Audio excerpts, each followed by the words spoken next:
किसी एक गांव में एक जगह शराब बिके, रेगुलेटेड बिके, जांच सरकार के नियंत्रण में बिके, वो अच्छा है कि घर घर में जहरीली शराब बिके, गलत शराब बिके, वो अच्छा है?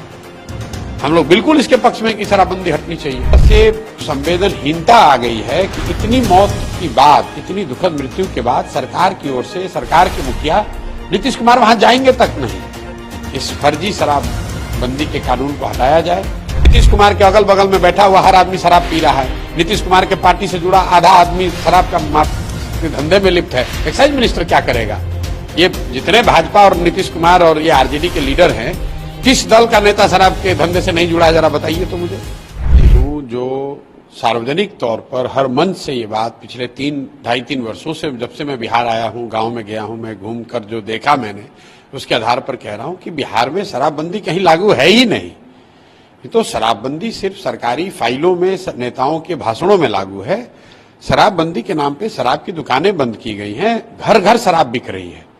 और आज की जो घटना कल की है, ये तो दुखद है, बहुत दुखद है। लेकिन इसी छपरा में 1.5 साल पहले करीब 70 से ज्यादा लोगों की दुखद मृत्यु हुई थी। कोई बिहार का ऐसा जिला नहीं है, कोई ऐसा पंचायत नहीं है जहां पर जहरीली शराब से लोगों की मृत्यु नहीं हुई है। बहुत घटनाएं जब कुछ रिपोर्टेड हैं, बहुत घटनाओं का रिपोर्ट भी नहीं हुआ है। और ये तो मृत्यु जब एकदम एक तरह से एक्सट्रीम घटना है। लेकिन सामान्यतः जो घटिया क्वालिटी की शराब है, जो शराब माफिया जहरीली शराब या गलत तरह के शराब जो बेच रहे हैं ये लोग, इसके पीने से जो लोगों के स्वास्थ्य पर, उनके लिवर पे जो असर हो रहा है, इसकी तो कोई चर्चा ही नहीं हो रही है। और ये जो घर घर बिकने वाली शराब है, कहीं ना कहीं बिहार के समाज को, बिहार की सरकार को ये समझना होगा कि आप शराबबंदी के नाम पर दुकान बंद किए हुए हैं, हर घर में शराब बिक रही है और जहरीली और गलत शराब बिक रही है। 10 रुपए की शराब 100 रुपए में बिक रहा है। और ये सारा कुछ का फायदा किसको हो रहा है? फायदा यहाँ के भ्रष्ट अधिकारियों को हो रहा है, यहाँ के भ्रष्ट नेताओं को हो रहा है। और जो बहुत बड़े पैमाने पर शराब माफिया है यहाँ पर, जो इस शराब के धंधे से 15 से 20 हजार करोड़ रुपया कमा रहा है, ये लोगों की मिली भगत है, जिन्होंने एक ये भौकाल खड़ा किया हुआ है कि शराबबंदी पब्लिक चाहती है, अगर शराबबंदी के खिलाफ बोलिएगा तो वोट नहीं मिलेगा। इसीलिए जनसुराज में हम पहले दिन से कह रहे हैं कि भाई वोट मिले या ना मिले, ये निर्णय, शराबबंदी का निर्णय बिहार के पक्ष में नहीं है, बिहार की जनता के पक्ष में नहीं है। इससे पहली बात कि कहीं शराबबंदी है नहीं, घर घर में शराब बिक रही है। और इस तरह की स्पूरियस लिकर से, जहरीली शराब के पीने से लोगों का स्वास्थ्य, उनकी मृत्यु हो रही है, उनके स्वास्थ्य को हानि हो रही है। सरकार का, बिहार जैसे गरीब राज्य का हर साल 15 से 20 हजार करोड़ का नुकसान हो रहा है। और ये पैसा अधिकारी, नेता और शराब माफिया लूट रहे हैं।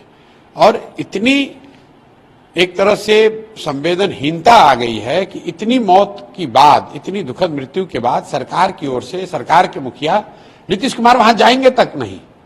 पिछली बार करीब 70 लोगों की मृत्यु जब छपरा में हुई, इसी जिले में, तो सरकार की ओर से कोई गया भी नहीं। कोई अधिकारी जाएगा, खाना पूर्ति करेंगे, फिर वही बात हो जाएगी। पूर्वी चंपारण में घटना हुई है। कोई बिहार का जिला नहीं है जहां ये घटना नहीं हुई है। बिल्कुल सरकार को पैसे की चिंता नहीं करनी चाहिए। सरकार में जो लोग हैं, जो भ्रष्टाचार से इसके जरिए पैसा कमा रहे हैं, उन पर लगाम लगाने का एक ही तरीका है, इस फर्जी शराबबंदी के कानून को हटाया जाए। शराब अगर बिकना है तो उसको रेगुलेटेड तरीके से बेचा जाए, ताकि कम से कम लोग गलत शराब ना पिए, किसी की मृत्यु ना हो और शराब माफिया को रोका जा सके। एक्साइज मिनिस्टर ने भी कहा है कि जितने भी अधिकारी हैं वहां पे सब पे कार्रवाई कर। अब भैया, एक्साइज मिनिस्टर पर काहे नहीं कार्रवाई होनी चाहिए?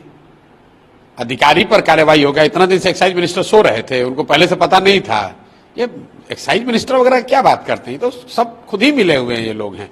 बिहार में किसको नहीं पता है कि चोरी हो रही है? एक्साइज मिनिस्टर क्या बात करते हैं? सब खाना पूर्ति करने वाले लोग हैं। जब मुख्यमंत्री कुछ नहीं कह रहा है, मुख्यमंत्री के 4 सलाहकार जो बैठ के राज्य चला रहे हैं, वो कुछ नहीं बोल रहे हैं, सब उससे पैसा कमा रहे हैं, क्या बोलेंगे ये लोग? सीसीए लागू करने की भी बात हो रही है। अरे भैया, कुछ भी करें, 1 लाख से ज्यादा लोग शराबबंदी कानून के तहत जेलों में बंद हैं। कौन है ये लोग? ये सब गरीब लोग हैं, समाज के, वंचित समाज के लोग हैं, अति पिछड़े हैं, दलित हैं, उनको आपने जेल में बंद रखा है। नीतीश कुमार के अगल बगल में बैठा हुआ हर आदमी शराब पी रहा है। नीतीश कुमार के पार्टी से जुड़ा आधा आदमी शराब का धंधे में लिप्त है। एक्साइज मिनिस्टर क्या करेगा? ये जितने भाजपा और नीतीश कुमार और ये आरजेडी के लीडर हैं, किस दल का नेता शराब के धंधे से नहीं जुड़ा है, जरा बताइए तो मुझे। इनके बिना जानकारी के बिक रहा है। अभी राजद वाले सरकार में थे तो कह रहे थे शराबबंदी बड़ा अच्छा है, जब राजद वाले अलग हो गए तो कहते हैं जदयू वाले सब माफिया। भाई तीनों दलों में शराब से जुड़े हुए, शराब के कारोबार से जुड़े हुए नेता तीनों दलों में हैं।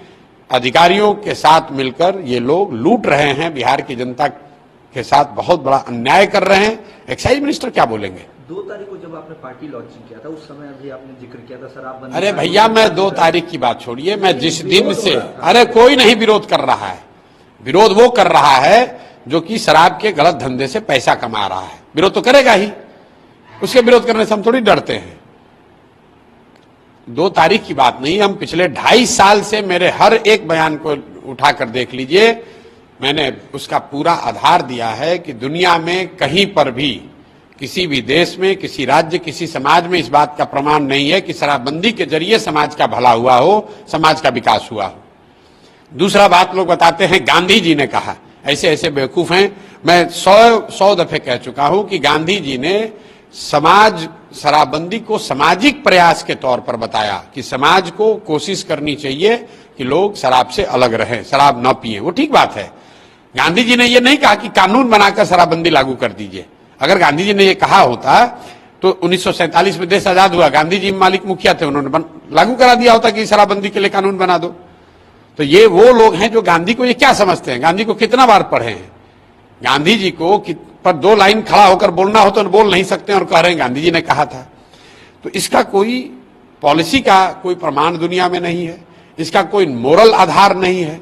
और सभी बात से अलग, भाई अगर शराबबंदी का कोई फायदा है भी तो फायदा तो तब होगा ना जब शराबबंदी लागू होगी। बिहार में शराबबंदी लागू है कहां? बिहार में शराबबंदी के नाम पर दुकान बंद हुई, सरकार को रेवेन्यू मिलना बंद हुआ, सरकार शराब का कारोबार करने वाले लोगों पर जो रेगुलेशन होना चाहिए वो खत्म हो गया। घर घर शराब माफिया और अधिकारियों की मदद से शराब बिकने लगी। तो आप ये बताइए, किसी एक गांव में एक जगह शराब बिके, रेगुलेटेड बिके, जांच सरकार के नियंत्रण में बिके, वो अच्छा है कि घर घर में जहरीली शराब बिके, गलत शराब बिके, वो अच्छा है?